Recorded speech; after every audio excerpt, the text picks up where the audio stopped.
Black woman slept on the plane until. The captain asked, terrified, any fighter pilot on board? The rain hit the airplane windows like 1,000 tiny stones. The clouds outside were thick and dark like a midnight ocean. Lightning flashed, bright and sharp, and thunder rolled a second later, deep and angry. Passengers held hands. Some prayed. Some cried. A few stared at the ceiling and tried not to think. The Boeing 747 shook again, a hard shiver that rattled the luggage bins and made plastic cups tremble. In that heavy fear, a voice came over the speakers. It trembled. It cracked. Ladies and gentlemen, we have a medical emergency. Captain Mitchell is unconscious. If there is anyone on board with military aviation experience, any fighter pilot, please identify yourself. The voice belonged to co-pilot James Wilson. He sounded young. He sounded scared.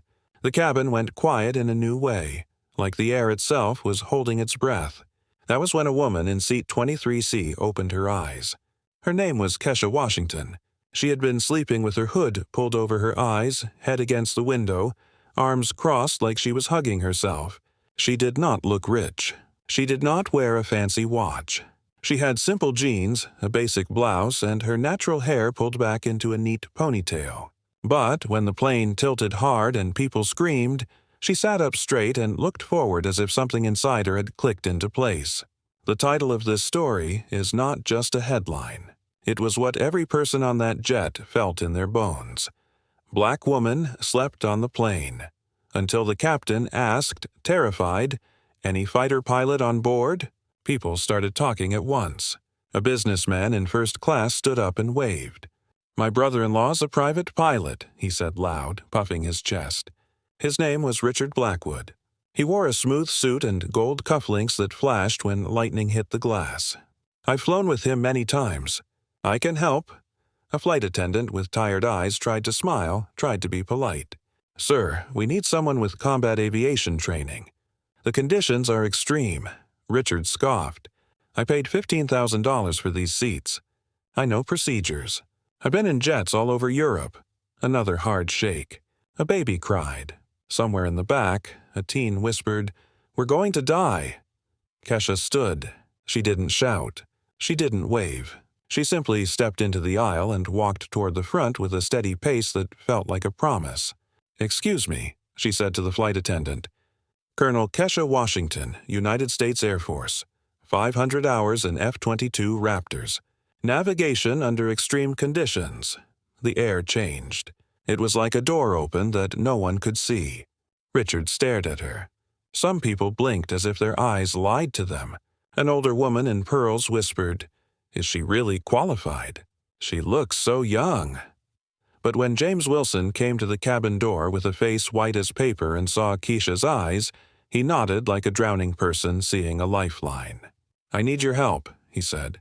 Please. Kesha walked with him toward the cockpit. The jet bucked again, and a coffee cup rolled down the aisle and bumped into her shoe. She didn't look down. Her mind was already far ahead, like it had folded out a map nobody else could see.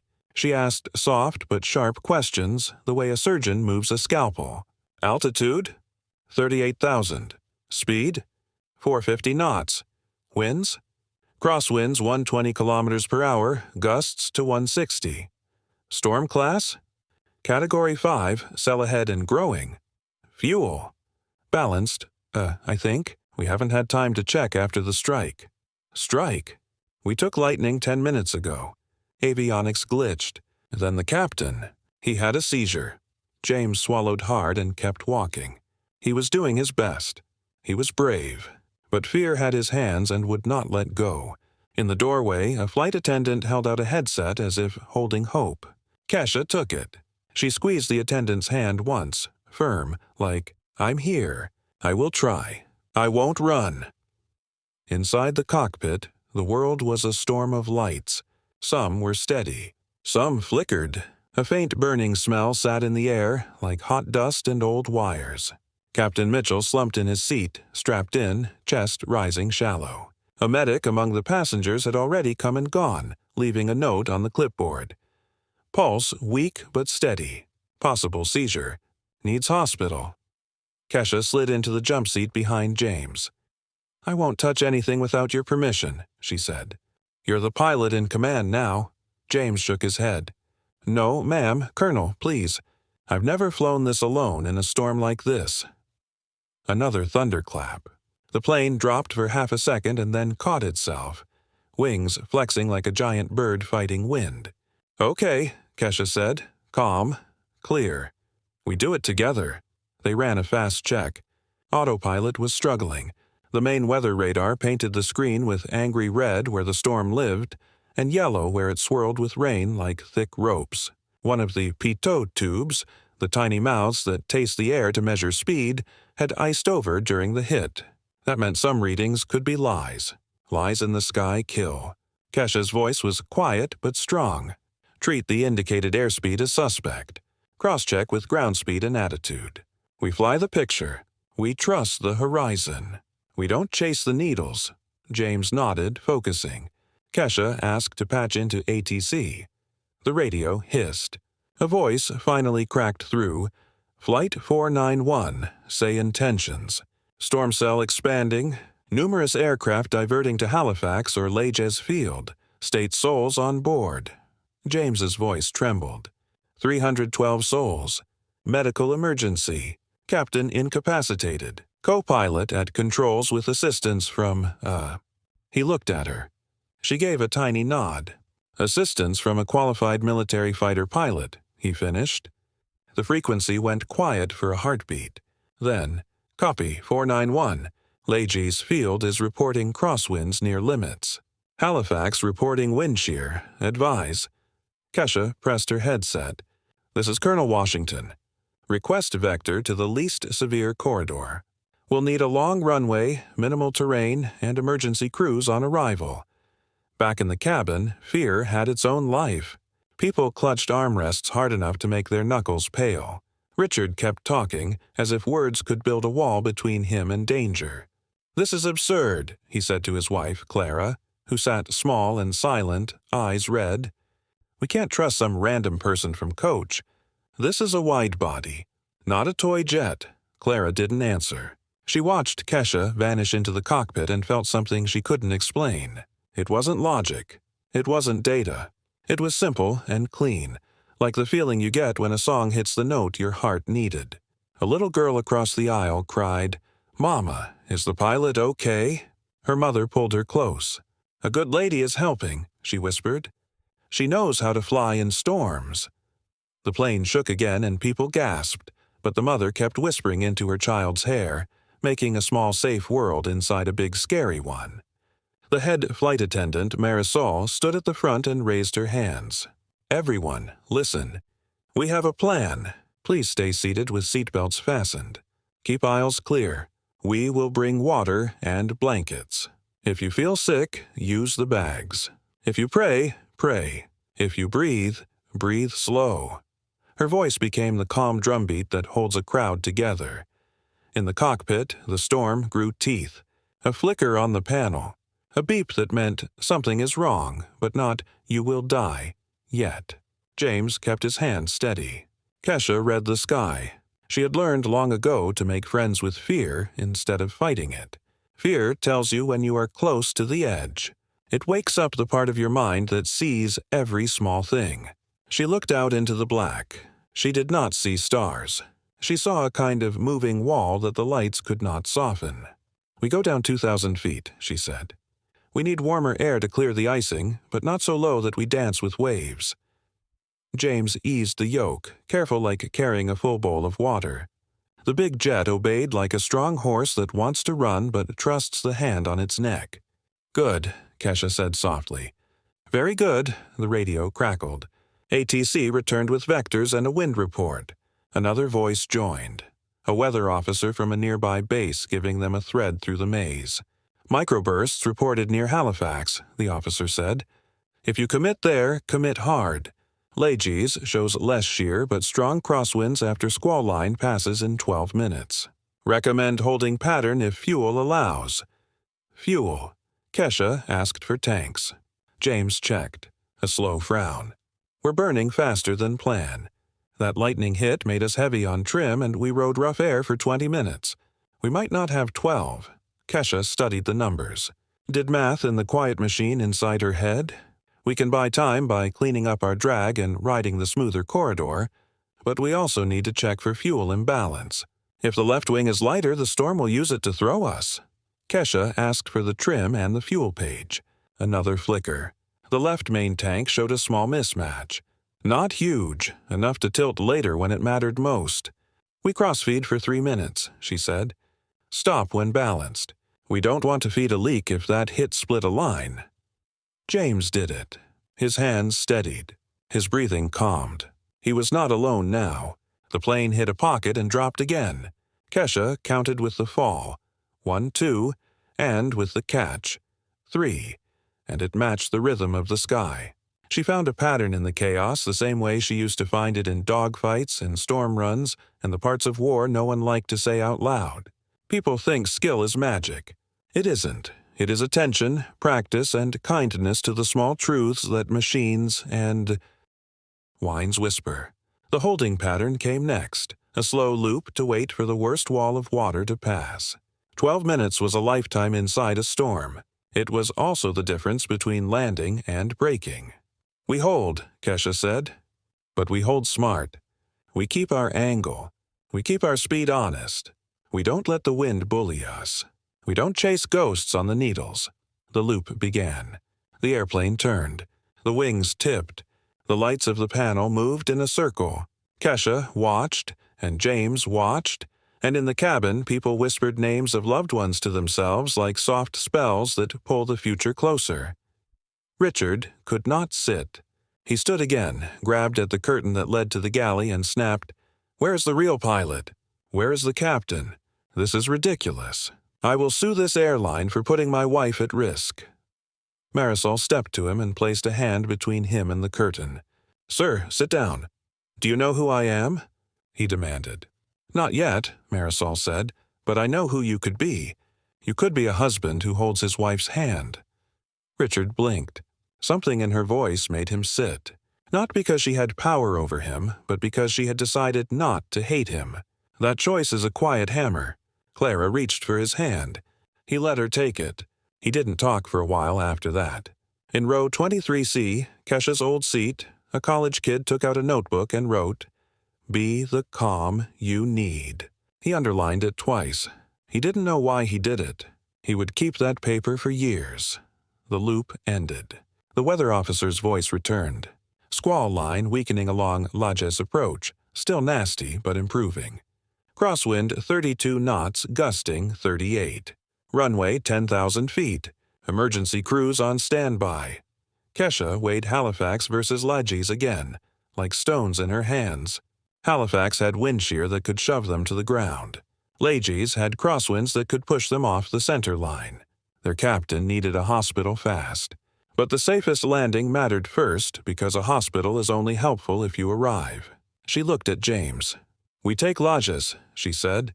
"We train for crosswinds. We don't play with invisible hands." He nodded. "Lajes it is." The giant plane turned on its long leg toward a small island runway in the middle of a wide, dark sea. The storm was not done with them. Microbursts hid like wolves behind rain curtains. The nose shook.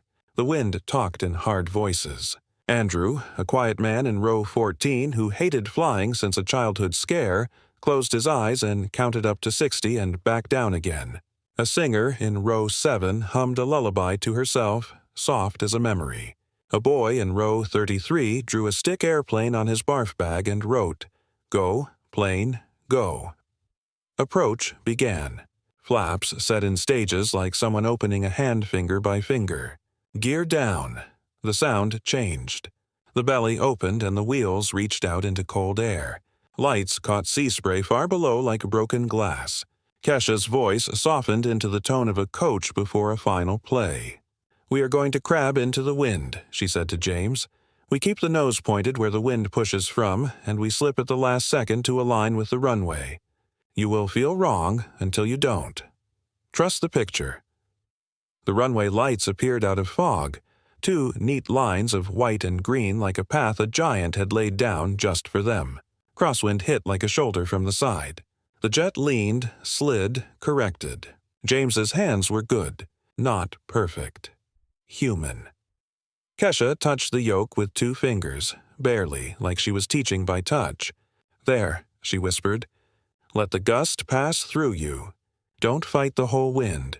Just the piece that's yours, then a warning alarm. A new one. Not the same beep as before. Wind shear," the system said in that flat voice computers use when they are scared for you. The bottom fell out of the air for a blink and then shoved up again. James flinched, pulled a hair too much. The nose went high. The speed bled. Kesha's 2 fingers firmed. "Push, don't stall. Attitude 5 degrees. Power on the edge. We ride the burst." The jet listened. It steadied.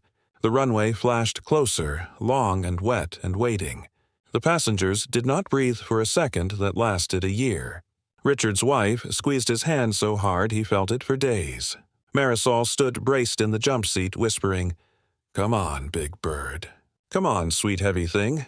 Come home, the flare." That last small dance before wheels meet ground. Crosswind shoved again. The jet crabbing, nose pointed left of runway, heart pointed straight at life. "Kick," Kesha said gently. James tapped rudder. The airplane swung its nose straight. Left main gear kissed asphalt. Right gear followed with a firm thump. Spoilers popped. Reverse thrust roared. Water fanned out behind like white sheets being shaken. The jet wiggled but held the line. 60 knots, James said, voice half laugh, half cry. 50, 40, 30. The plane slowed. The storm kept yelling, but the worst of the fight was over. When the jet turned off the runway, the cabin erupted in the kind of sound that makes the body shake. Cheers, sobs, hands slapping armrests, prayers said out loud like songs. Kesha took off her headset and looked over at Captain Mitchell. His eyes were still closed, but his chest rose. "Let's get him help," she said. Her voice was tired now, a little cracked at the edge, like someone who had just carried a heavy friend up many stairs but would not complain about it. Paramedics waited at the gate with red jackets and strong hands. They lifted the captain and moved fast. Clara turned to her husband. Richard's face was wet. He didn't know when he had started crying. He looked toward the cockpit door with a face like a boy who just found out the heroes in stories are real and sometimes sit in coach with window shades half pulled. He stood, but not to shout, not to wave money, to wait in the aisle until Kesha stepped out. When she did, the cabin went quiet a second time. But this quiet was like a sunrise after a long night. People wanted to touch her arm, to say thank you, to tell her what they had felt. She raised a hand, small wave, shy almost. "We're safe," she said. "That's what matters." Richard stepped forward. He swallowed twice. "I was wrong," he said, each word heavy and careful. "I judged you by what I saw. I did not see you." Kesha's eyes softened. "You were scared," she said simply. "We all were." Clara moved in and hugged Kesha. It was a clean hug, not too long, not too hard, the kind that says, "I can breathe because of you." On the tarmac, the wind still pushed. The rain still fell. But it felt different now. It felt like something the world does when it remembers it is big and beautiful and not about us. Emergency crews took the captain to the island hospital. The airline sent messages. The base commander came to the gate to meet the crew and the stranger who had helped save 312 lives. He was a short, broad man with laugh lines around his eyes and a gray mustache. "Colonel Washington," he said, giving her a crisp salute. "You picked a fine day to drop in." She smiled and returned it, less crisp, more human. "Sir, I prefer sunny beaches." He laughed. "We all do." He turned to James. "You too, son." "Strong work." James tried to speak and his voice broke. He wiped his eyes and looked a little ashamed, and the commander clapped his shoulder. "Nothing wrong with water in the eyes after weather like that," he said. Customs and airline staff moved through the cabin with blankets and hot drinks.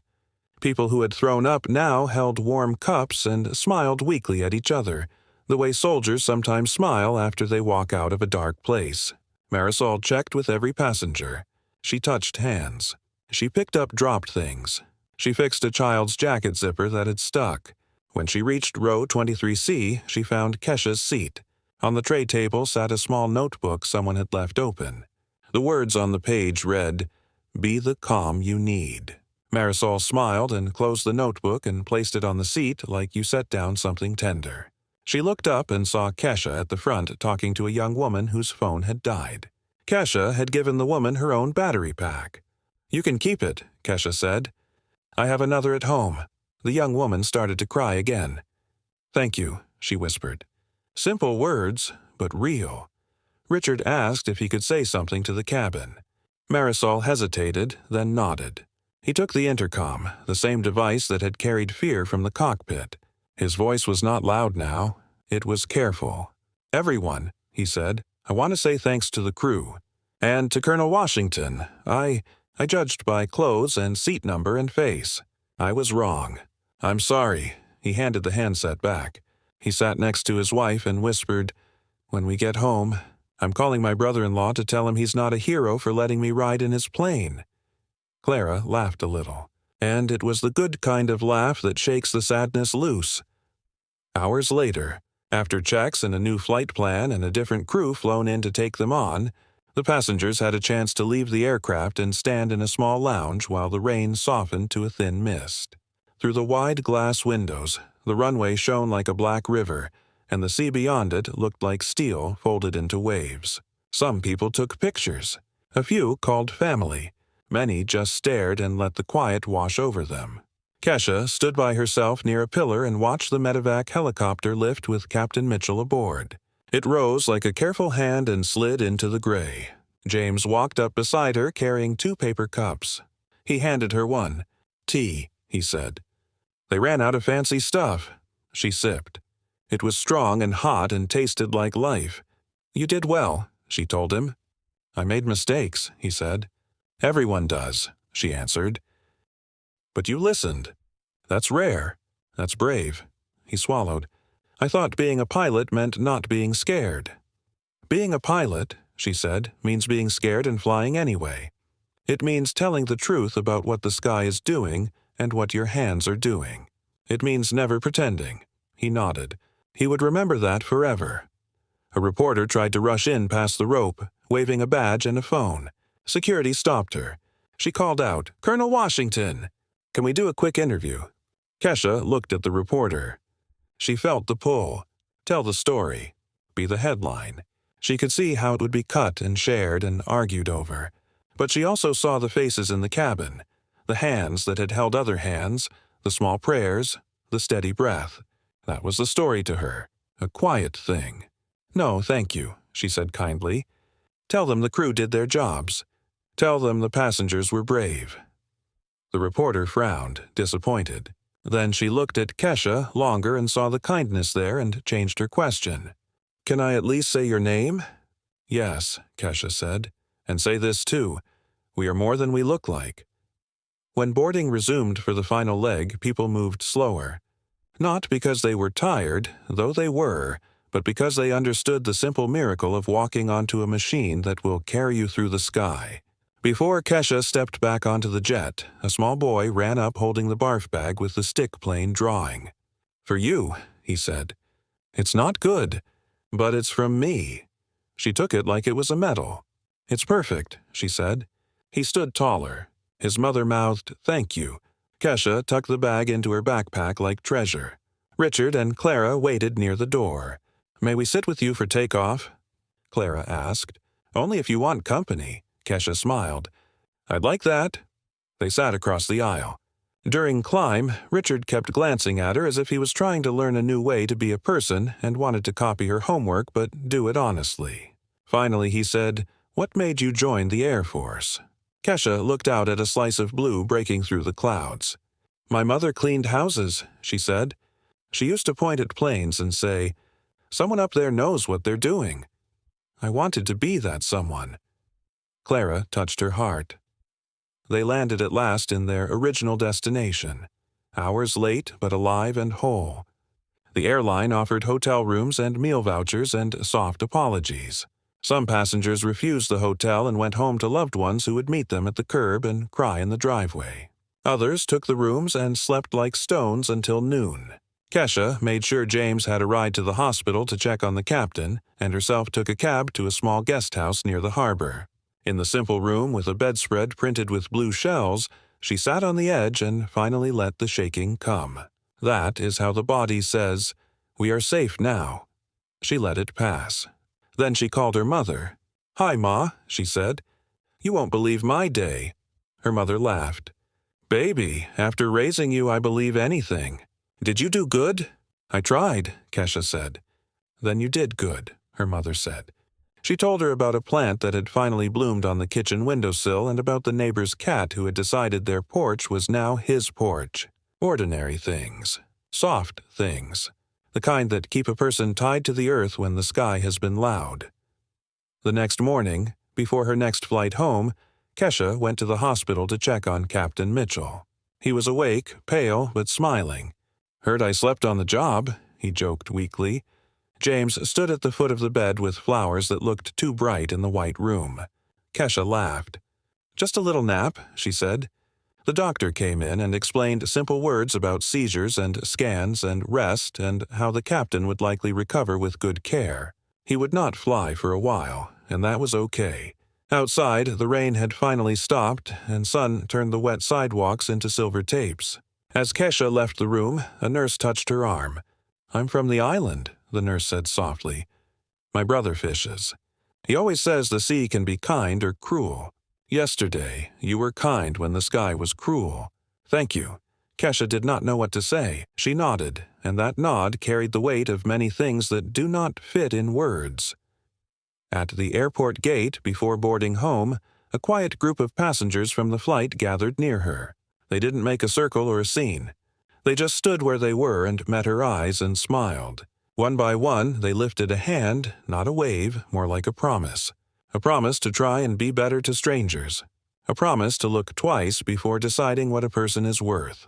A promise to remember that bravery can sit in economy in a simple blouse with a ponytail and still hold the sky steady. Marisol arrived late, still in uniform with a paper bag. "For the road," she said. "2 empanadas, 1 sweet roll, and a bottle of water I didn't log because sometimes rules must bend for love." Kesha laughed. "You kept everyone together," she told Marisol. "I watched you." Marisol shrugged. "We do what we can with the hands we have." They hugged, and it felt like sisters who had walked through rain and made it home. When Kesha's plane lifted into clean blue, she looked down at the thin line of runway on the island and the wide open water. She thought of the title that strangers would tell again and again. She thought of the hint of a story that had started with a trembling voice and the words, "Any fighter pilot on board?" She thought of the man who bragged and then learned. She thought of the child who drew her a stick airplane and the woman who prayed into her daughter's hair and the crew who stood tall when fear tried to bend them. Her eyes warmed, not because she wanted glory, because she had seen the simple truth again. We save each other. Not always with big acts, often with small ones. A seatbelt fastened, a steady voice, a soft hand, a brave breath. She closed her eyes and rested her head against the window. For the first time since the storm, sleep took her. It came like a friend. Long after, when people told the story, they used many names for it. Some liked to shorten it. Some turned it into a lesson before bed for kids who were scared of thunder. But the name that stayed true and whole, the name that felt like the shape of what happened, was the one that began in the dark with a voice on a speaker and a woman waking up to be who she was. It was the name that teaches not to judge by seat or clothes or the easy ideas our fear whispers. It was the name I have held all along and now give back to you as a promise and a prayer. Black woman slept on the plane until. The captain asked, terrified, "Any fighter pilot on board?"